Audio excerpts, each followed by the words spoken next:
Page 25, German Dance. In this lesson, they're introducing you to a new key signature. Two sharps. Now remember, as far as sharps and flats go in a key signature, sharps are always in the same order, and flats are in the same order, but it's different order.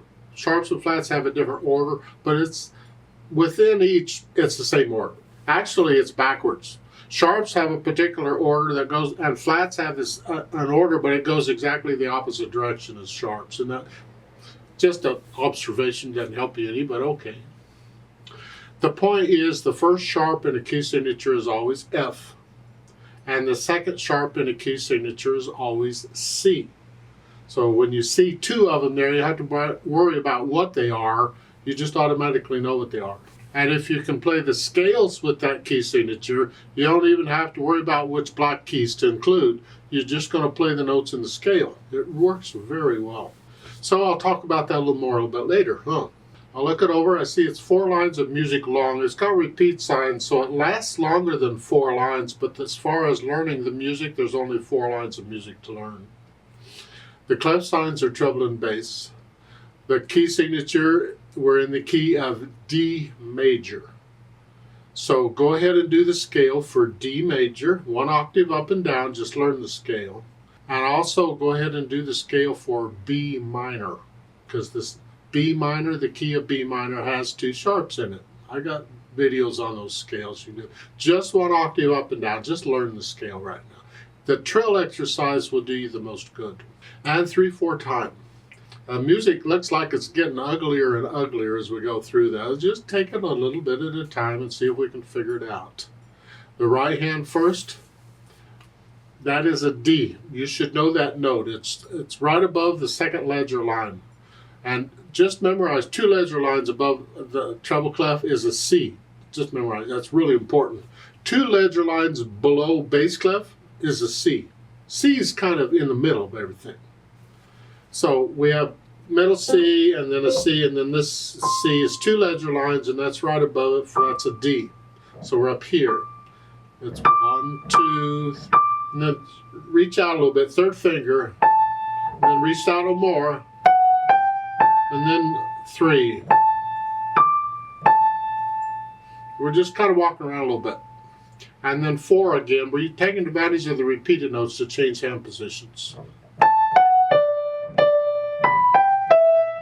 4, cross over, similar to a scale. Now I suggest for the D, the half note, the last measure, the second line, the D, I suggest use little finger on that, because you need to play this D next, and it's easier to reach it with little finger. So you're here, you scratch up and use a little finger, and then you can reach down. Now, whether you repeat or go on, you got to move up. There's no easy way to do that right now. I'll show you a better way to do it in a minute. But right now, all you can do if you're going to repeat, you just got to lift up and move. You have to look down at the keyboard, see where you're going. You may have to practice that. And if you're going to go to the 3rd line, they want 4th finger on the A. It's up here. You got to practice that. And then the 3rd line, G sharp now. Now, I don't agree with this at all. It doesn't hurt anything, it's misleading. And the 3rd line, 2nd measure with the 8th notes, they have a G sharp. And another G sharp at the end of the measure. You don't need the 2nd sharp sign. This first sharp sign applies for the rest of the measure. So it's a little bit misleading, because you may think, oh, if they don't give me another sharp, then it's not sharp anymore in some other piece of music. No. You simply don't need, you can cross out that 2nd sharp sign. You don't need it. It's a G sharp. But you do need the sharp sign in the next measure, because it's a different measure.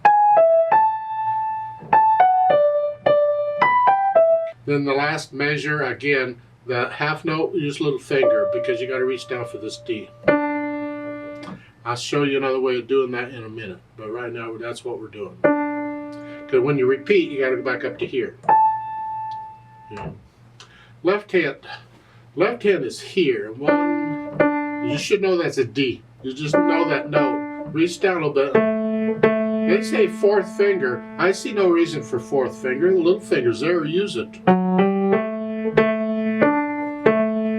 And then second line, it's 4-2, then 3-1. The rest come down. 1-2-1 is okay. If you don't want to be up in here, you do a 2-3. I'll leave that up to you. And then during the rest, you move. If you repeat, you're coming up here. If you don't repeat, you're coming up here. I'm going to alter that in a minute. Just stick around. Third line, chords, an A major chord. Because these are the notes in A major.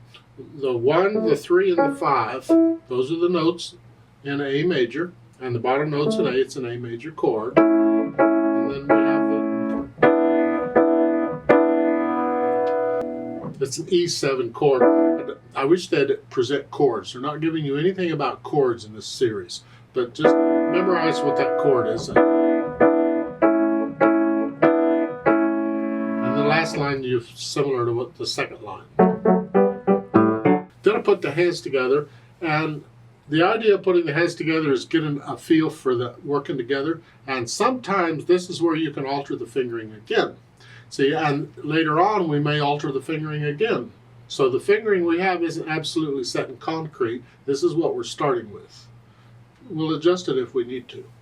So together we're here on D's, and then here, and then here. You put the hands together.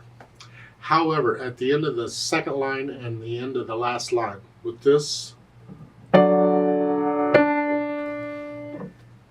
that D is a bit of a problem because I got to move around, and you can do that. The point is you don't really have to, because I can play that D with the left hand. I'm there. I can reach out and play it. So I can hear, and this way during the rest, as I'm playing that, I can go ahead and get the right hand where it needs to go. And the left hand, when I repeat, I'm there already. I'm going to play it. It's the same note. It's a D. If I go on, I'm just going to come up here. Well, I'm close to where I want to be. So I'm recommending, try this out, for the second line and the fourth line on the last measures, the quarter note D, play that with the left hand thumb. And that way it helps your right hand out a little bit. Now if I do that, I don't have to use little finger on the half note. The only reason for using little finger is so I could get down here and get the D. If I'm not going to get the D, I don't need a little finger on that. I can prepare for what's coming. I got to go up. So maybe I would rather use thumb on the D. This way, when I repeat, all I got to do is reach up. Or if I go to the third line, I just reach up a little bit. So it's here. Here, just put thumb on it again. It was there. And this way I'm ready to go on. I would do that at the fourth line, the same thing. So the last two measures of the second line is here. Then I go. Or if I go on,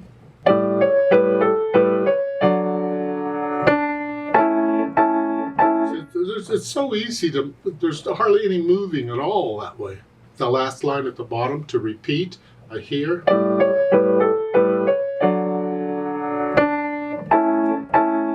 It's the same thing. So that's what I'm going to recommend you do. Now, people don't agree on what I'm suggesting here on this fingering.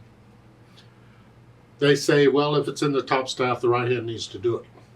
There's no rule that says that. It's done out of convenience.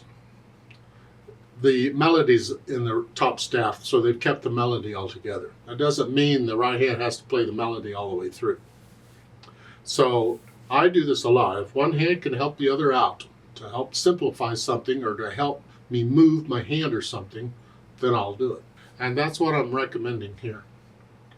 Now once I have the hands working together, then I go back over it slowly and carefully to get rid of the hesitations.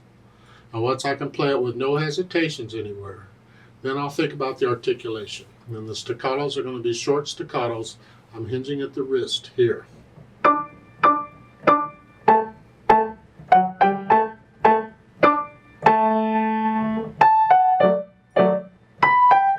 Get the idea? Second line on the eighth notes, connect those. Then in the end of the second line, and the same thing in the end of the last line, when you play it, you're done, when you repeat or go on or whatever you're going to do, lift up. It's a new phrase. It's like taking a breath.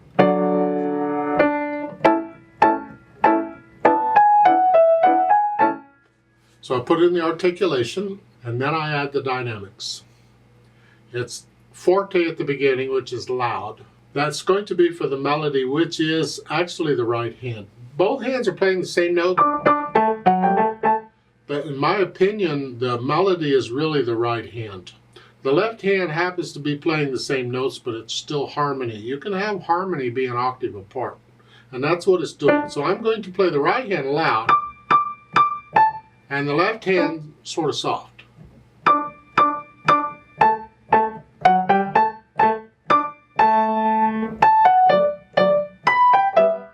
Now in the third line, it's mezzo forte, come down, that's the right hand.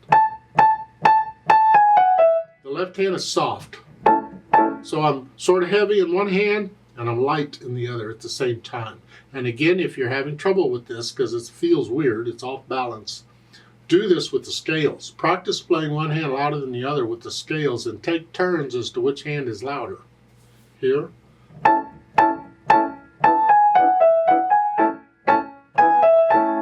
Now something I want to point out, I didn't see it before.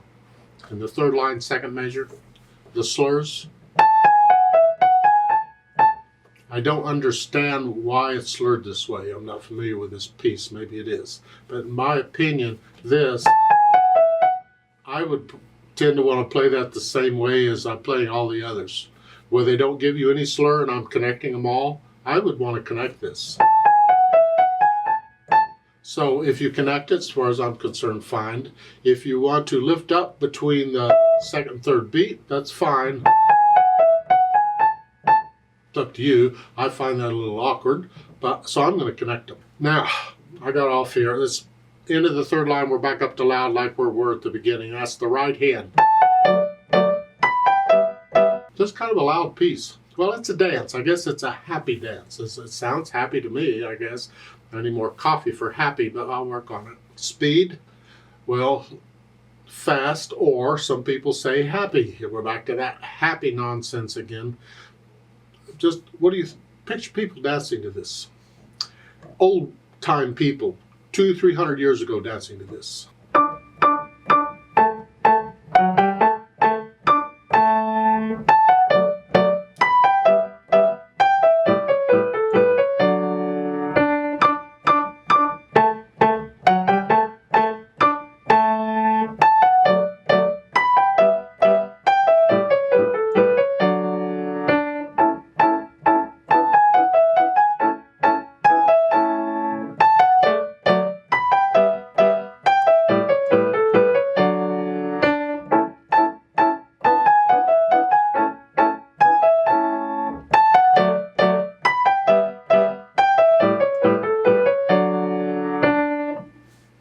It's up to you. Please don't copy me. That's an idea what it might sound like. If I played it again, I would play it differently, I'm sure. Remember the nasal accents. 1, 2, 3, 1. Exaggerate them if you need to.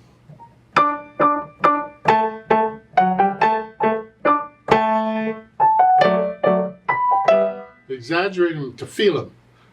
And once you can get them, then don't exaggerate them anymore. Just feel them. 1, 2, 3, 1, 2, throughout the whole thing. Now once you can play this at least slowly with no hesitations, then come back to the video and let's play it together. The starting point of the play with me is in the description of most every video, so you can go right to it when you're ready. Even one hand if you need to, one hand at a time or whatever. Let's just check to make sure you have the correct notes and the correct rhythms. I'm not going to do any louds and softs. We're not performing it. But I will do the staccatos and all that. So I'll give us 3 count, and we will do the repeats. Oh, whatever. 1, ready, go.